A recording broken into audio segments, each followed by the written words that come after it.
Hare Krishna. We will continue reading the Hare Krishna challenge book. Today we will read chapter number 8, The Morals of Meditating. Before that, I will request every viewers to go to chapter number 1 to 7 and see the video. I'll put the link in description box. So yeah, we'll start reading. So, the morals of meat eating. The following conversation between Srila Prabhupada and Cardinal Jean Danilio took place in Paris in August of 1973. Srila Prabhupada, Jesus Christ said, "Thou shalt not kill." So, why is it that the Christian people are engaged in animal killing and meat eating? Cardinal Daniel said, "Certainly in Christianity it is forbidden to kill, but we believe that there is a difference between the life of a human being and the life of a beast. The life of a human being is sacred because man is made in the image of God. Therefore, to kill a human being is forbidden in the Bible." Srila Prabhupada. But the Bible does not simply say, thou shalt not kill the human being. It says broadly, thou shalt not kill. Cardinal it is necessary for man to kill animals in order to him to have food to eat. Srila Prabhupada, no, man can eat fruits, vegetables and grains and drink milk. Cardinal, no flesh? Srila Prabhupada, no. Human beings are meant to eat vegetarian food. The tiger does not come to eat your fruits.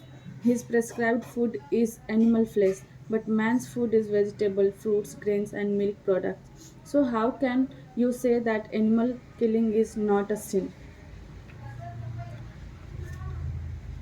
Cardinal, we believe it is a question of motivation.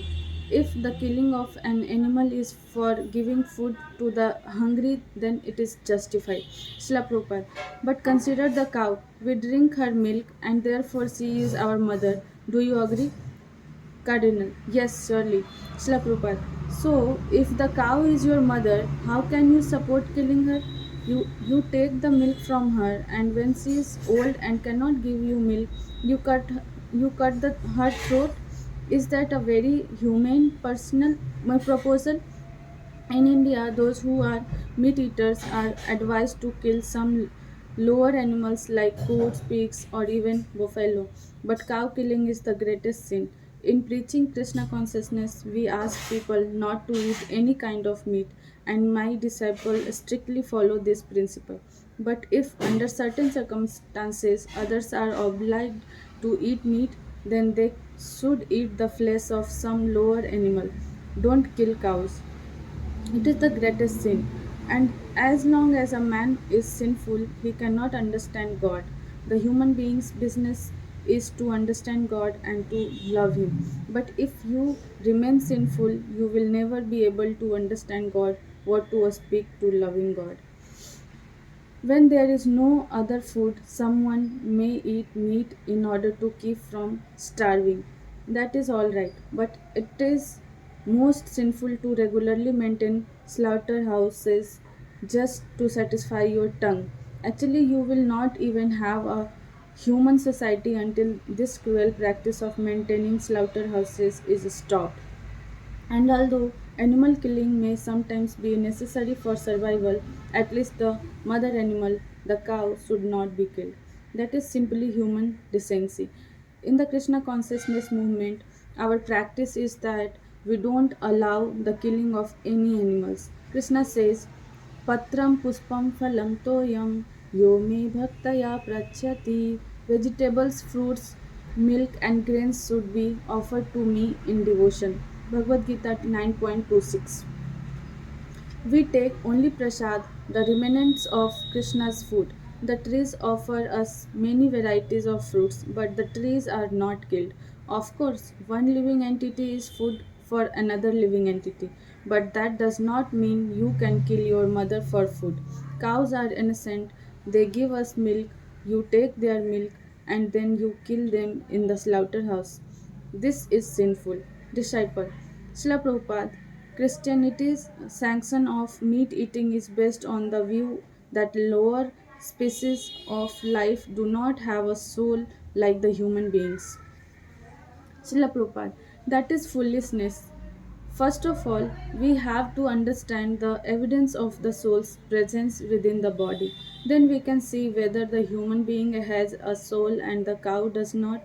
What are the different characteristics of the cow and the man? If if we find a difference in characteristics, then we can say that in the animal there is no soul. But if we see that the animal and the human being have the same characteristics, then how can you say that the animal has no soul? The general symptoms are that the animal eats, you eat, the animal sleep, you sleep, the animal mates, you mate, the animal defends, you defend. Where is the difference? Cardinal, we admit that in the animal there are be the same type of biological existence as in man, but there is no soul. We believe that the soul is a human soul. Srila Prabhupada, our Bhagavad Gita says, Sarva Yonisu, in all species of life the soul exists. Cardinal. But the life of man is sacred. Human beings think on a higher platform than the animals do. Srila Prabhupada, what is the higher platform? The animals eats to maintain his body, you also eat in order to maintain your body. The cow eats grass in the field and the human beings eats meat from a huge slaughterhouse full of modern machines. But just because you have big machine and a ghastly scene while the animal simply eats grass, this does not mean that you are so advanced that only within your body is there a soul, and that there is not a soul within the body of the animal. That is illogical. We can see that the basic characteristics are the same in the animal and the human being. Cardinal. But only in human beings do we find a metaphysical search for the meaning of life. Srila Prabhupada. Yes. So metaphysically search out why you believe that there is no soul within the animal, that is metaphysics. If you are thinking metaphysically, that is all right. But if you are thinking like an animal, then what is the use of your metaphysical study? Metaphysical means above the physical, or in the other words, spiritual. In the Bhagavad Gita, Krishna says, Sarva Yonisu Konteya. In every living being, there is a spirit soul. That is metaphysical understanding. So, chapter 8 is completed. Please forgive me if I said or read anything wrong. Hare Krishna.